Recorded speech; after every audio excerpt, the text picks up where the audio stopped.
little long. Little crazy. I've had some medical stuff that we were dealing with, and Glad to see you look great. Feeling much better. I got a little bit more to go through, but the doctor says everything looks good. So, And the good Lord willing. and the good, this is all a God thing. I mean, Yeah.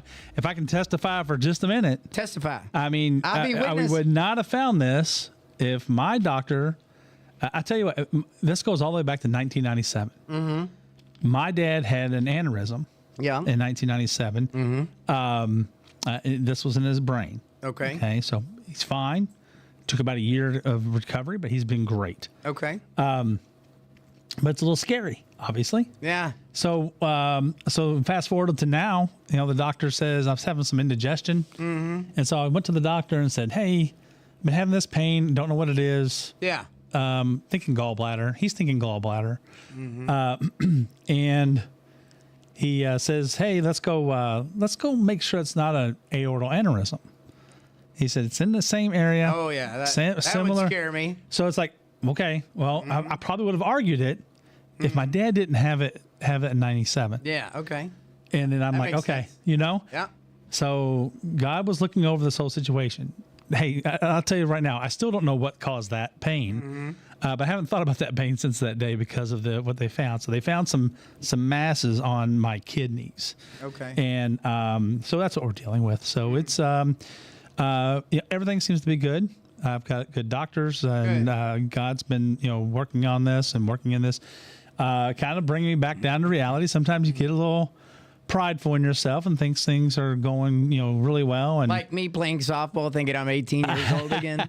I know. and so those things, it makes you take a step back. This is clearly From more nine- scary than playing softball. Oh yeah, well, it's there's a lot of things in life that we all have to go through, and this is just one thing that I've got to go through. Well, I'm glad you're here.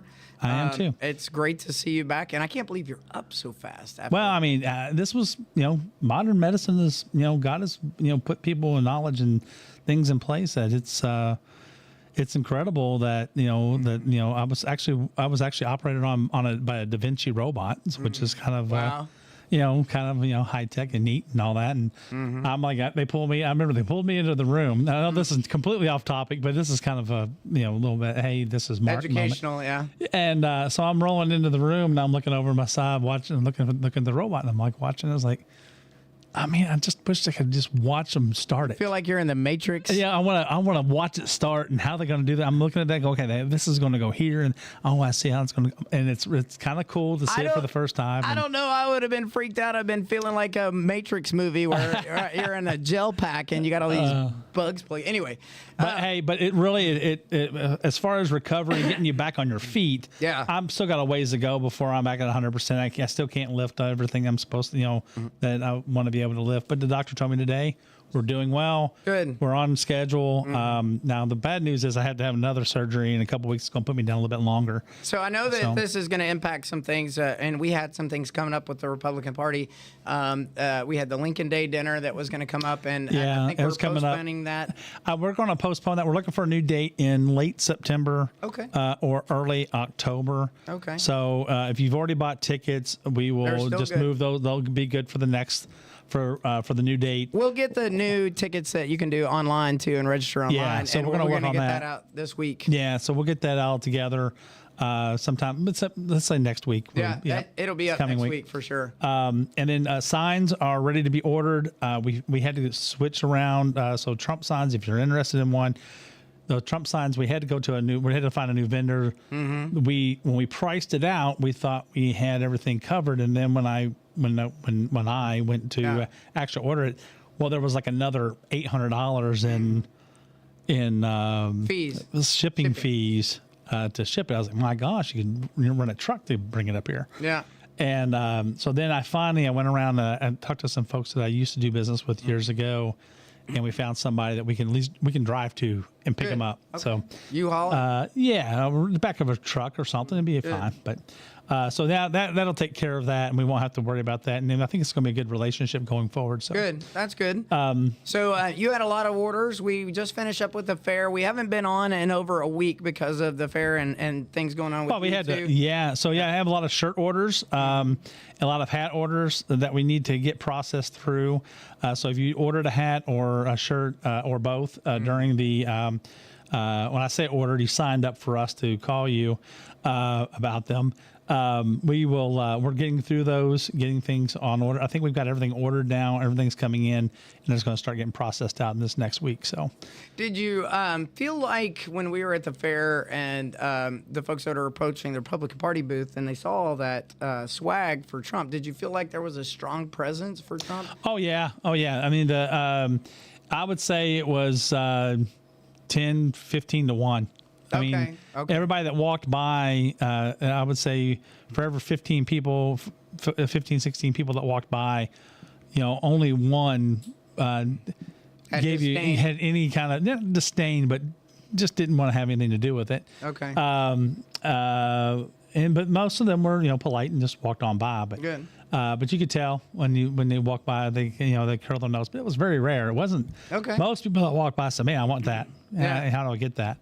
Of course, at the fair, you're not allowed to sell. I wish they could change that. I mean, if you can let me, pay another couple $100, Yeah. or pay a fee or something, I would. I think we could do that. And I think you should be able to do a QR code. You can QR code it and it'll be available for pickup. yeah, it after would the be fair. great if I would have had all that set up. If we could have done that. But I ran into some different things. I don't want to use the medical thing as an excuse, but it was bugging me. You had a lot of things on your And plate. now that we're going through things, it's like, okay, things are settling better, and such. But So are we going to be able to keep a guest list for the Lincoln Day dinner? yeah. So Guest speaker? yeah. So I think we're still working on another speaker, but we'll have, and that's part of what picking the date to make sure that people that are going to come and Yeah. entertain and things like that are going to be available. So. Sure. I got to make sure we have our singer for the national anthem and all that. So I can do that. no, well, I mean, I could hold. No, still lost my voice, Mark. It's gone. no, it's still at the fair. You got to Yeah. pick it up out there. I have to go pick it up. You Yeah. got to pick it up on the Midway. I still got to go clean up my booth over there. I got tables over there, but I think we probably still do too. So there's been a lot of news locally and stuff. I think that there's been how would you say, a lot of controversy in the recent vice president pick for There has been. Kamala, and there's been a lot of back and forth and mud slung both ways. I think at Vance and the Waltz selection. So what's your take on that, Mark? I think I think JD Vance is a great candidate. Sure. I know people, the Democrats want to say he's weird. I'm like, what's weird he's about young? him? He's weird because he's from regular everyday America. The same generation What- you're yeah. trying to target. It's like, so what's weird about him is, I guess that he grew up poor, about as poor as you can get, And he went to Yale. and he worked his way through by it going. Stanford or he Yale? went to the military. He did a stint in the Marines. Yep. Got his GI Bill. Got his GI Bill, put it to use. Graduated from Ohio State University in 2 years. Mm-hmm. Right, that's just busting your Yeah. butt, getting it done. Graduated from Ohio State in 2 years, and then he turned that into a Yale Law School. Yale Law School. That's right. Yeah, so he went to Yale Law School. Met his wife there. I think the story about when he met his wife is priceless to me, because it's funny because I was telling Kathy, I said, my wife, I said, Vance is like, it's like an Appalachian name. It's like that's a name you hear from like Eastern Kentucky, and I said so it's kind of wild. And then he has this book, Hillbilly Elegy. Yeah. I'm trying to find the movie. I can't find the movie anywhere all of a sudden. It's kind of weird. Okay. That all of a sudden the movie just disappears from all the different streaming services, which makes me suspicious. Yeah, because it's they want to make money off of it. Yeah. And so I can't find it to buy it. I can't find it to watch it. It's not available. I don't have Netflix, so maybe it's over on Netflix. So I don't know if you have Netflix or not, but maybe you can check I it out, do. see if it's over there. And then, but anyway, so what's great about it is he grew up similar to what my family is. My family's from Eastern Kentucky. My dad grew up in Boyd County. My grandparents are from Pike County. And they grew up in Appalachia. I mean, that's his story is very similar. The big difference is that where in my family there was probably more alcoholism, and his family was more drug related. Sure. But that's a generational thing, right? And so I've seen this movie actually. have you? Oh, I actually have Yeah. seen this So movie. if you see it available somewhere, let me know where it's at. I want to go get it. I want to go see it. I've got his book. I've read his book already. So I've read the book. So I feel very much better about who he is. And here's the thing: what's weird about him is he's a Republican like us, and he cares about the working man, right? And that seems weird to Democrats because they think they've been preaching all their lives, all their political lives, that Republicans don't like the working man because they don't want to give them, they don't want to give, they don't want to give. The Republicans don't want to just hand dollars out to people. They want people to have the opportunities and clear the government out so those people can actually go and make money on their own. And they want to clear out the regulation. Well, that's why people think that Republicans don't like that. We're all about the business.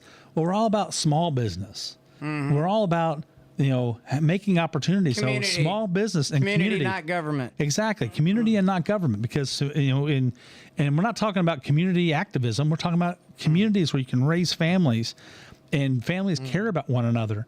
That's why I love living in Meade County. Meade County is that. There might be a few people here that are extreme one way or another, but even my Democrat friends here, we get along. We have the same aspirations for our family. We want to be able to have a family, and raise that family with little interference as possible, and from the government. Yeah. It's hard to have family around family because you're going to end up taking, you're going to get influenced by grandma anyway, right? As J.D. Vance calls his as Memaw. Memaw. We always called our grandma. Meemaw. We always called our grandma. Yeah. And so we had grandma, and grandpa. I had grandma and grandpap, and I had grandma and pawpaw. Now I'm pawpaw. Mm-hmm. My dad is pawpaw. Now he's G-paw. Yeah. So it is on Netflix, and you can watch it. Okay. Hillbilly Elegy. But it actually describes not just his area, but a lot of the country today. So it's probably a good choice for them, especially if we're going to go attack the drug problem at the cartel. Yeah, I mean, he has an understanding of what it does. Yep. His mother. I mean, I have this understanding. Look at what's going on. I know. And you're from Appalachia, really. You're West Virginia, right? That's your home area. That's Vicky, and that's where I was for a long time. Yeah, I mean, you're from Texas, I'm really all around because you're. But I have a lot of time in West Virginia, the Appalachians, Pikeville, and all the way up the Appalachians up into southern Pennsylvania near the Mason-Dixon line. Yeah, so you know exactly what we're talking about. I mean, people still have outhouses. That's a reality. Yeah, yeah. I mean, it's that those places are still out there. Mm-hmm. I remember there was an outhouse outside my grandma and grandpa's house when I was a kid. It hadn't been long since they'd put in a wet wall with a bathroom in the kitchen. So they put a new bathroom on that butted up against the kitchen so they could have a wet wall between the two and put plumbing inside the house. But that was the only place that water ran. There was just one bathroom and in the kitchen. So going into this political season, with the new VP pick for the Democratic side, we still got to get to convention. Yeah, I mean, right now they are seeing a bubble in the poll data, but it's kind of stabilized, and you're starting to see more people come back to Trump. One, they're not taking questions from they're not taking questions very much from the media, except in maybe a controlled point where they know one question is coming. Mm-hmm. They've agreed to that question ahead of time, and so on. Did you see where J.D. Vance came over and trolled the Kamala Harris's plane when they both landed at the same airport. Oh, go check that out. It's an awesome. He went over and basically walked over with his whole entourage of people and reporters and everything, and they followed him across the tarmac from his plane to Kamala Harris's plane. He went over and visited with the press because he doesn't feel. He said I just wanted to come over and check out the plane because I'm hopeful this is going to be my plane in a few months.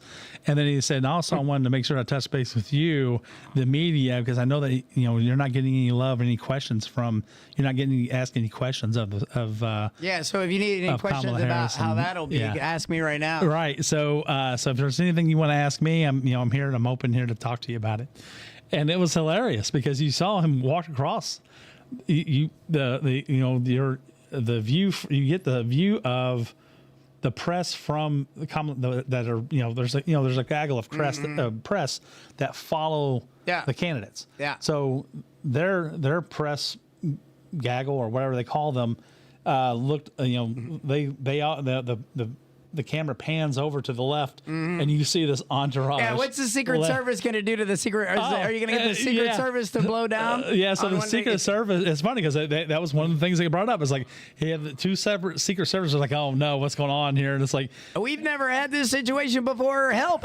Yeah. So it's really cool. It's interesting. I thought it was a great move a political move on his behalf. On his part, and I think that's one thing that we're seeing out of JD Vance as a candidate. Is he's really a smart candidate. Matter of fact, he is a very smart person. People say, "Well, is he going to be ready from day one?" Well, Tim Walz isn't going to be ready from day one. He let Minnesota burn, Minneapolis burn, right? Doesn't he was he wants his protections, everything are not he wants to defund the police. Him and Kamala Harris both. Would you say that? Would you say, okay, if I was the governor of a state and there was an uprising such as what they experienced in Minneapolis, what's the contrast between that and what they try to pin on Trump for the Capitol insurrection? Well, yeah, I mean, the difference is Congress. Congress was affected directly. Right, so that's there why. Was a murder. That's why. Well, but there was murders in the overtaking in Minneapolis too. Oh yeah, absolutely. But the problem is nobody died on January 6th from that. Right, there was a heart attack.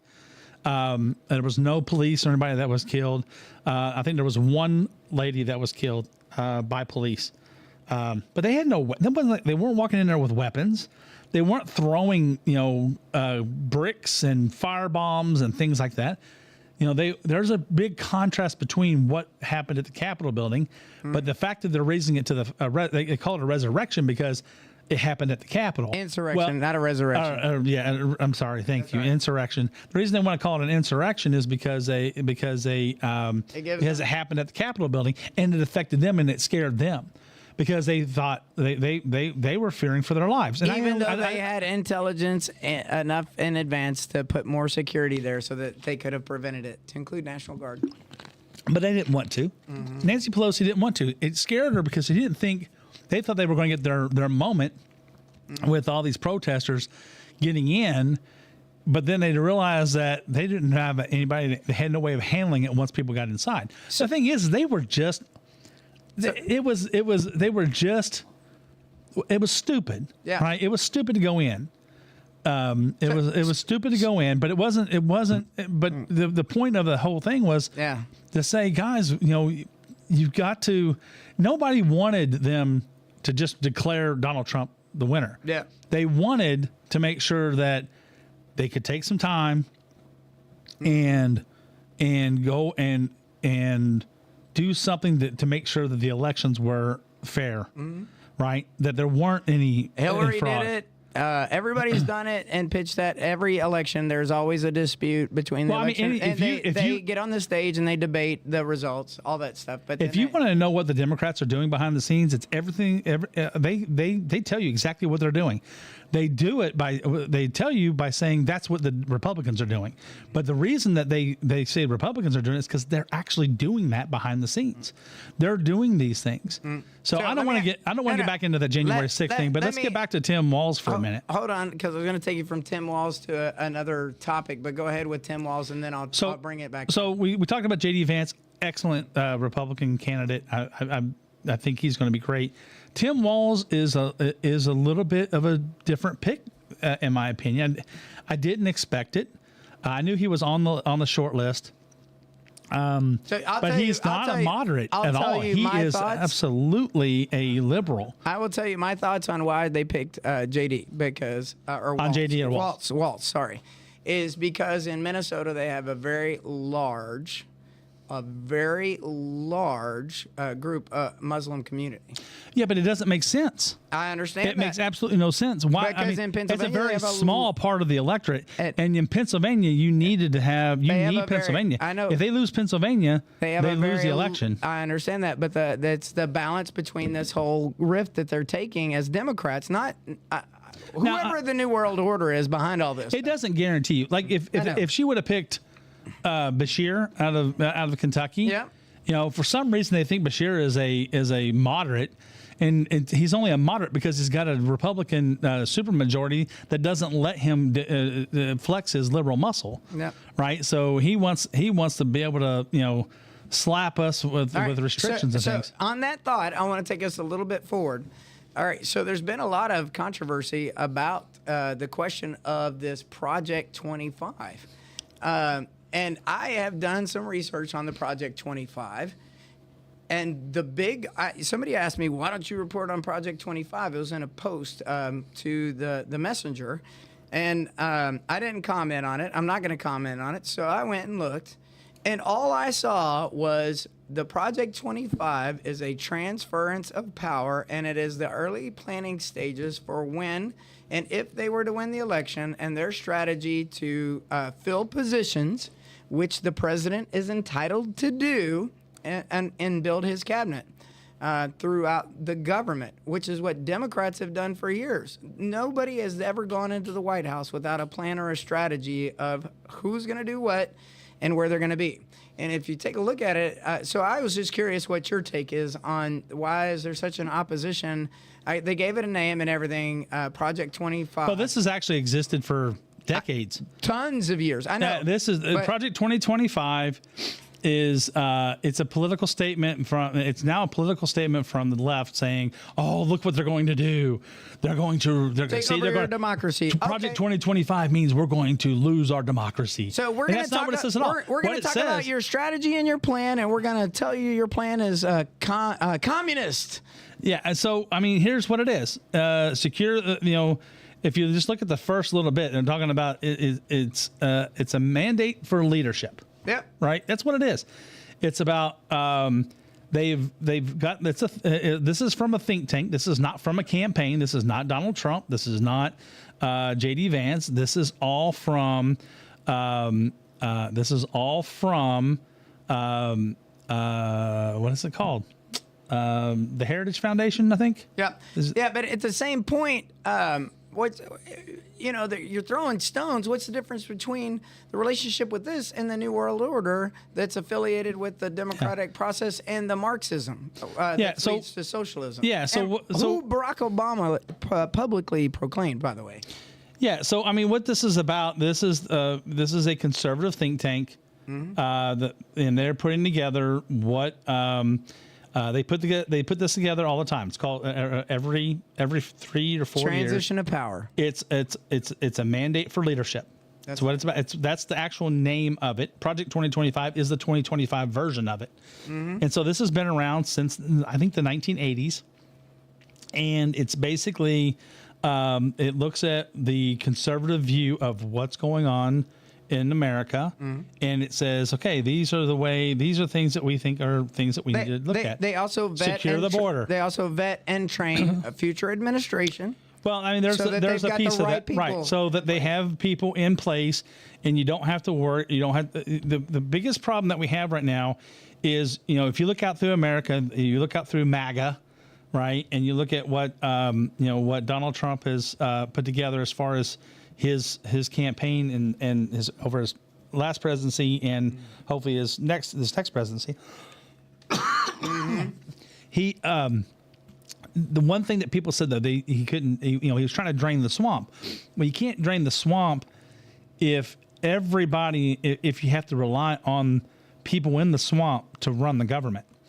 And so what has happened is that one thing out of 2025, Project 2025, that's a little different than the past is they've started, that Project 2025 has started training people on these different government jobs so that you'll have people ready to work.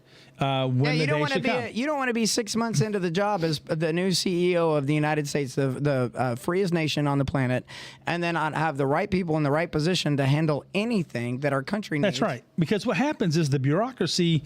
I had the same argument when we talked about when we debated term limits. Right. The bureaucracy controls things. The more the more turnover you have, the more the bureaucracy controls, because during transitions between people within, even if it's the same party going from one party to the next, the people that are the same are almost always the bureaucracy. The people who are actually working with the public, right, and applying the policy that's set, right, and so I think I had that one example where. The laws change from time to time, but the bureaucracy, the people who are running the bureaucracy, the people we deal with in business, if they are still interpreting the law the way that they have always interpreted it, even though it changed, then the law didn't change. So effectively, the law didn't change. So you have to now make sure that those people all the way down. So now it's. And if the governor doesn't want to do it, if the governor doesn't like it, he's not going to pressure the bureaucracy to do anything. So that means the legislation has to do it.